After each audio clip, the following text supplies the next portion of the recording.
Some bands think of rock as daytime music. Others consider it a roadmap to the blackest part of the night. The Doors always took their inspiration from the darkness. Led by singer Jim Morrison, the band combined poetry and theater. They investigated places where dreams and nightmares collided. They brought an underground vision to the top of the charts. The Doors are legends. This is their story. Bring on to the other side. Bring on to the other side. Bring on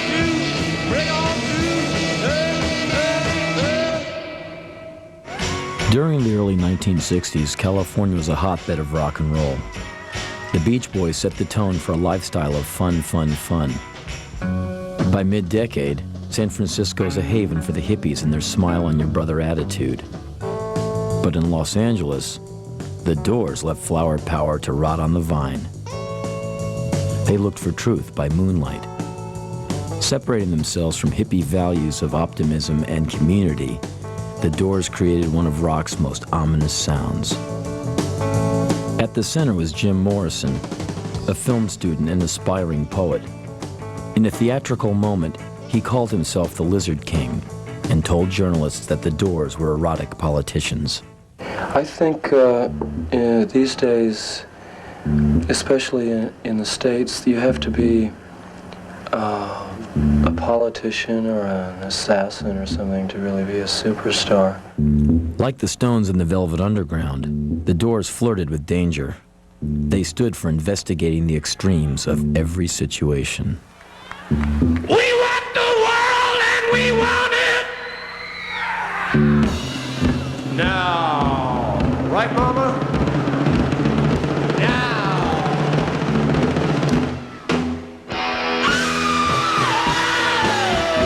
Morrison's emotions were extreme too.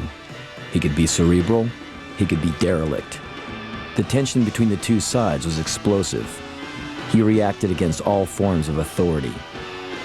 It made him one of the most charismatic and provocative rock stars who ever lived. One of the most bewildering too. No one, not even the other Doors, knew what he would do next. James Douglas Morrison was born in 1943 in Florida. His father, a captain in the Navy, was fighting in World War II when his son was born. Jim's middle name was inspired by General Douglas MacArthur, but the discipline of military life wasn't his destiny. Steve Morrison's duties often kept him away from his children. The family moved frequently. By the time Jim turned 4, they had bounced from Florida to D.C. to New Mexico. He never settled into one particular environment. A chubby kid, Jim had a wild streak. He taunted his siblings, Ann and Andy, and got attention by throwing fits. And when that didn't work, he'd retreat to his books. A favorite subject was reptiles. Life in Albuquerque provided plenty of opportunity to investigate the desert creatures. Young Jim was fascinated by lizards. I'm the Lizard King. I can do anything. As an adult, Morrison told his friends that he had a life-altering experience at the age of 4. While the Morrison family was driving to Santa Fe one day, they came across a crash on the highway. A truck had swerved off the road and into the desert. Several Native Americans had been riding in the back. One died in the crash. Some were thrown from the truck, badly injured. The Morrisons stopped to help, and Jim couldn't take his eyes off the scene. Years later, he said that an Indian spirit took possession of him that day. Indians scattered on Dawn's highway bleeding. Ghosts crowd the young child's fragile eggshell mind. In high school in Virginia, Jim shunned hobbies and sports. He was a class clown who loved the satire of Mad Magazine, but managed to get good grades.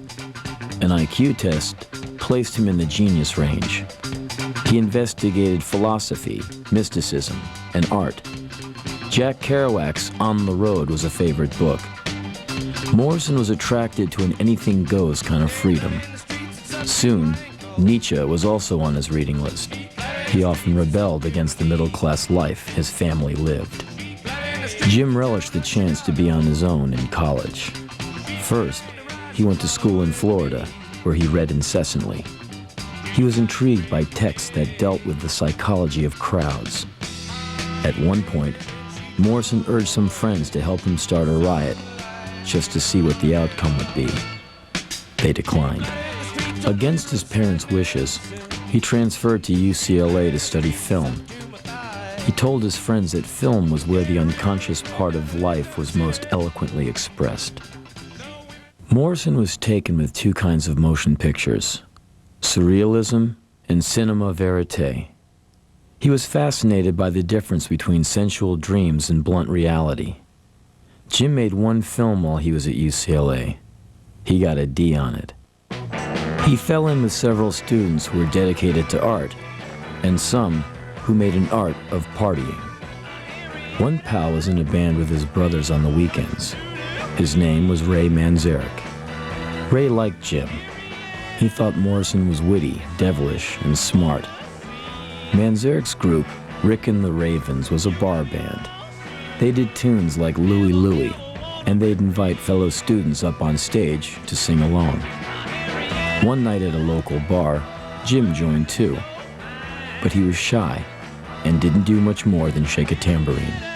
After graduation, Morrison took an apartment in LA's bohemian neighborhood, Venice Beach. There he read the poems of Rimbaud and wrote his own verse. He told one friend he wanted to start a band. "I never went to concerts," he said, "but I heard in my head a band and singing and an audience." He slept on rooftops near the ocean. He crashed at friends' houses. Morrison was living the poet's life. The afternoon he bumped into Ray Manzarek on the beach changed both of their lives. School was finished, we had nothing to do, and Jim was going to New York, I was going to stay in Los Angeles, and about a month into the summer vacation, who comes walking down the beach but Jim Morrison? And I asked him, "What are you up to, man? I thought you were going to New York." He said, "No, I decided to stay here and write some songs and stuff." I said, "Well, go ahead, sing one of the songs." And then he did Moonlight Drive, and I thought the words are just amazing. Let's swim to the moon. Let's climb through the tide. Penetrate the evening that the city sleeps too high. Let's swim out tonight, love. It's our time to try. Heart beside the ocean on our moonlight drive. Jim needed someone to believe in him and help him set his words to music. He moved in with Ray and began to work on songs. They called themselves The Doors, after Aldous Huxley's book, The Doors of Perception. Huxley's title itself came from William Blake's line, "If the doors of perception were cleansed, everything would appear to man as it is, infinite." At first, the Doors had no drummer. That changed when Manzarek met John Densmore at a meditation class. John was an inventive drummer without a regular gig. He was playing fraternity parties for pocket money when he met the Doors.